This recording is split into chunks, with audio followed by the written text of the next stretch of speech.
അതുപോലെ ഈ ഉള്ള വേറൊരു പ്രത്യേകത യൂട്യൂബ് നോക്കി ചികിത്സിക്കുന്ന ഒത്തിരി ആൾക്കാരുണ്ട്. എന്നോട് ചോദിച്ചു തേന് എങ്ങനെ കഴിച്ചാലാ വണ്ണം കുറയുന്നതെന്ന്. അത് എല്ലാവർക്കും തേൻ കഴിക്കാൻ പറ്റുകേല ഒന്ന്. പറ്റാത്തവരുമുണ്ട്, പറ്റുന്നവരുണ്ട്.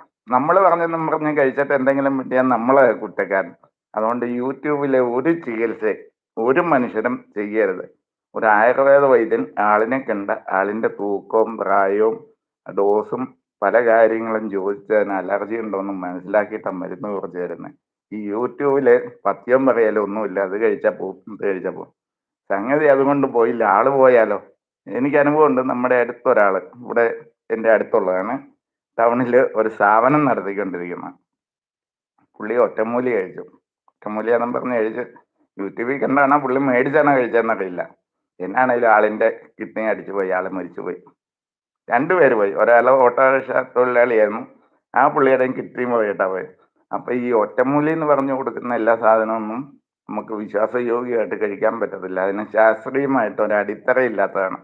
അതുകൊണ്ട് യൂട്യൂബ് നോക്കി ഒരു കാലത്ത് ഒരുത്തരും ചികിത്സിക്കരുത്. അതുകൊണ്ടാണ്